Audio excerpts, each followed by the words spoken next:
kedua. Di sini saya akan mempresentasikan dari hasil makalah kami, yakni kelompok 2 tentang perencanaan sumber daya manusia. Langsung saja kita langsung ke sumber yang pertama, yaitu tentang perencanaan SDM. Nah, pengertian dari perencanaan SDM itu merupakan suatu proses analisis atau proses identifikasi yang dilakukan oleh suatu organisasi terhadap kebutuhan akan SDM, sehingga organisasi tersebut dapat menentukan langkah-langkah yang akan diambil atau yang akan dilakukan guna mencapai tujuan dari organisasi itu sendiri. Seperti itu. Kemudian yang kedua ada tujuan dari diadakannya perencanaan SDM. Itu apa sih? Jadi tujuan dari perencanaan SDM ini, yang pertama adalah organisasi itu bisa meletakkan prediksi dan kualifikasi dari jumlah SDM secara akurat. Yang kedua ada agar suatu organisasi itu dapat memperoleh SDM yang berpotensial sebagai SDM yang berkompetitif, yang berkualitas terhadap organisasi itu sendiri. Seperti itu. Kemudian yang ketiga ada manfaat dari perencanaan SDM.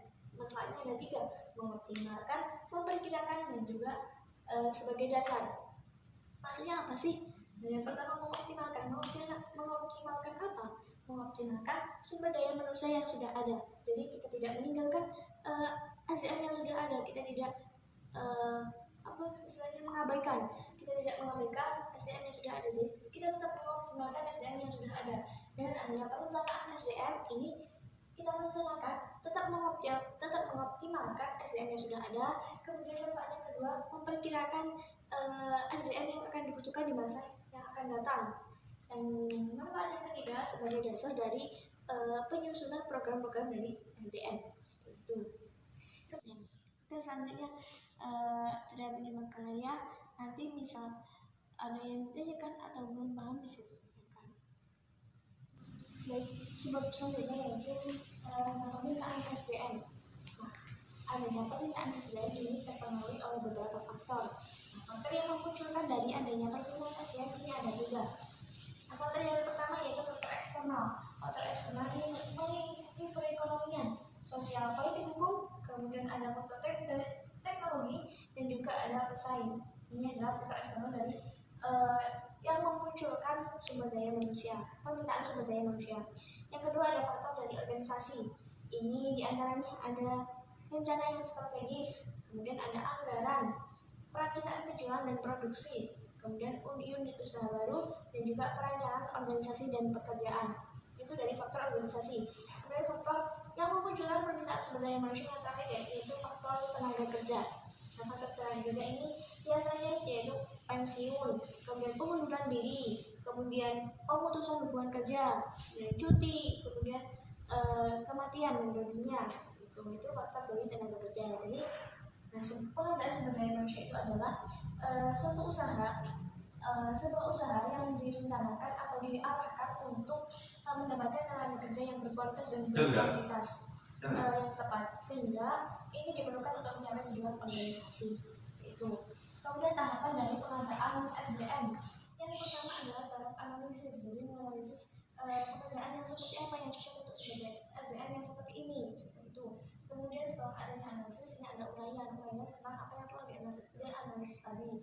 Ini ada pengelompokan dan juga ada kemudian persyaratan dari pekerjaan tersebut. Kemudian setelah adanya persyaratan itu ada evaluasi dari persyaratan yang sudah disampaikan itu.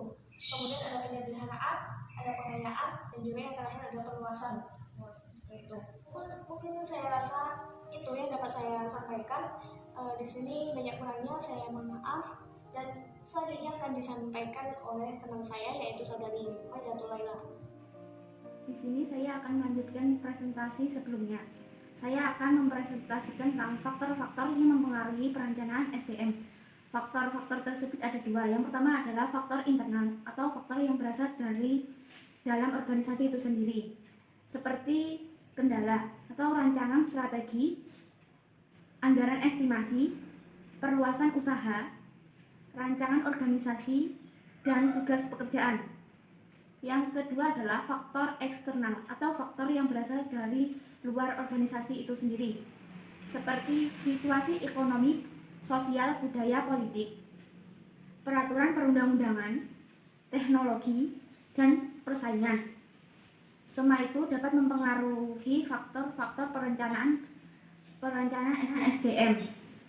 Yang selanjutnya adalah proses perencanaan.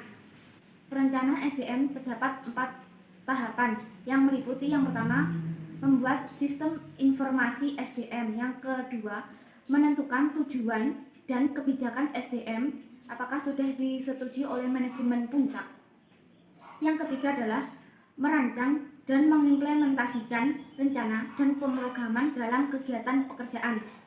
Yang keempat, mengendalikan dan mengevaluasi rencana dan program kepegawaian untuk memfasilitasi kemajuan ke arah tujuan SDM. Selanjutnya, sistem perencanaan sumber daya manusia. Sistem perencanaan SDM adalah sebuah cara yang dilakukan oleh perusahaan untuk menyelaraskan organisasi dan orang-orang yang untuk mencapai tujuan bisnis atau tujuan organisasi.